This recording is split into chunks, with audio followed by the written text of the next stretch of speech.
कक्षा 9 सिद्धि हिंदी विद्यालय के इस ऑनलाइन क्लासेस में 9th वाले बच्चों का हार्दिक स्वागत है। अब बच्चों यहाँ पे हमारा अभी जो परीक्षा हमारी शुरू होगी 13 तारीख से, तो उसका जो पेपर पैटर्न है वो मैं आपको बता देती हूँ। 80 अंकों का पेपर होगा, 80 अंकों का पेपर होगा। उसमें सबसे पहले विभाग ए, तो विभाग ए में यहाँ पे होगा विकल्प। 5 विकल्प आपको पूछे जाएंगे, पाँचों के पाँचों आपको लिखने हैं। अगर ABCD उसके साथ जो शब्द जो जवाब आता है वो भी आपको बाजू में लिखना है। उसके 5 अंक हैं।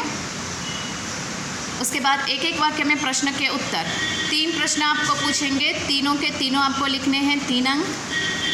2-3 वाक्य में प्रश्न के उत्तर, आपको यहाँ पे 3 प्रश्न लिखने हैं बच्चों, तब जाकर 6 अंक मिलेंगे। 3 प्रश्न, एक प्रश्न का जवाब लिखोगे उसके अंक मिलेंगे 2, मतलब 3 प्रश्न के मिलाकर 6 अंक।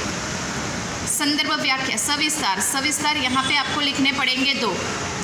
ध्यान दीजिएगा बच्चों, सविस्तार आपको 2 प्रश्न लिखने पड़ेंगे। एक प्रश्न के 4 अंक, मतलब 2 प्रश्न के मिला के 8 अंक होते हैं। उसके बाद संदर्भ व्याख्या, तो संदर्भ व्याख्या में यहाँ पे क्या है, 6 अंक है, मतलब 2 संदर्भ व्याख्या आपको लिखनी पड़ेगी। एक संदर्भ व्याख्या के 3 अंक, मतलब 2 संदर्भ व्याख्या के 6 अंक। विभाग बी, उसमें भी ऐसे ही ऊपर वाले जो विभाग में था बच्चों ऐसे ही है।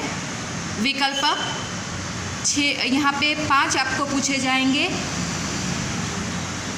5 अंक है उसके। उसके बाद 2-3 वाक्य में प्रश्न के उत्तर, 3 प्रश्न आपको पूछेंगे, उसके 3 अंक हैं।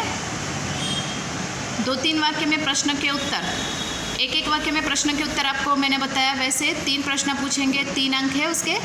2-3 वाक्य में प्रश्न के उत्तर, उसके 6 अंक हैं। मतलब बच्चों यहाँ पे आपको 3 प्रश्न लिखने पड़ेंगे। 3 प्रश्न लिखोगे तो आपको 6 अंक मिलेंगे। एक प्रश्न के 2 अंक बनते हैं, ठीक है। उसके बाद यहाँ पे सविस्तार ऊपर जैसे मैंने आपको बताया कि उसके 8 अंक है, तो एक प्रश्न के 4 अंक और दूसरे प्रश्न के 4 अंक मिलाकर 2 प्रश्न के 6 अंक। उसके बाद संदर्भ व्याख्या, तो संदर्भ व्याख्या के 6 अंक होते हैं बच्चों यहाँ पे, मतलब यहाँ पे आपको 2 संदर्भ व्याख्या लिखनी पड़ेगी। एक संदर्भ व्याख्या के 3 अंक, मतलब दोनों के मिला के 6 अंक। तो ये गद्य और पद्य, मतलब किताब में से, पाठ और कविता में से पूछा जाएगा। उसके बाद यहाँ पे विभाग सी, तो विभाग सी में सबसे पहले उपसर्ग यानी आगे का जो हम ढूंढ के निकालते हैं शब्द व, उसके 2 अंक। प्रत्यय यानी जो शब्द दिया है उसके पीछे का जो शब्द हम अलग करते हैं वह, ठीक है, उसके 2 अंक। विलोम यानी विरोधी शब्द, उसके 2 अंक। शब्द समूह के लिए एक शब्द, उसके 2 अंक। ये सब 2-2 पूछे जाएंगे, कंपलसरी आपको दोनों को दोनों लिखने हैं। कहावत पूछी जाएगी, कहावत का सिर्फ अर्थ लिखना है, जैसे उठ के मुंह में जीरा हो, या फिर काला अक्षर भैंस बराबर हो, या फिर दूध का दूध, पानी का पानी, हाथ कंगन को आरसी क्या, ठीक है। ऐसे कोई कहावत पूछी जाएगी, उसका एक सिर्फ आपको अर्थ ही लिखना है, वाक्य प्रयोग नहीं करना, उसके 1 अंक। मुहावरे के अर्थ लिखकर वाक्य प्रयोग, 4 अंक है बच्चों उसके, मतलब यहाँ पे मुहावरा जो है आपको उसका अर्थ भी लिखना है और वाक्य प्रयोग भी करना है। समास मैंने आपको करवाए थे, ठीक है। तो समास के यहाँ पे 2 अंक है। विभाग डी में परिच्छेद को पढ़कर प्रश्न के उत्तर लिखे, मतलब आपको ऊपर एक पैराग्राफ दिया होगा और नीचे प्रश्न लिखने हैं। आपको क्या करना है, वो पैराग्राफ में से ही जवाब ढूंढ के लिखना है। उसके 4 अंक है। वापस ध्यान से सुनिएगा बच्चों, परिच्छेद को पढ़कर प्रश्न के उत्तर लिखिए, मतलब आपको क्या करना है, ऊपर का पैराग्राफ पढ़ना है और नीचे प्रश्न पढ़ना है।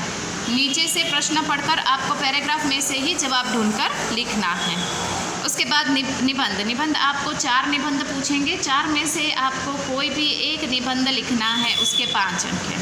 तो बच्चों ये हो गया आपका 80 अंकों का पेपर पैटर्न। उम्मीद करती हूँ आप उसको बखूबी अच्छी तरह से लिखोगे और पेपर की परीक्षा की तैयारी के लिए आपको बेस्ट ऑफ लक। तब तक के लिए हम यहाँ पे रुकते हैं। Thank you.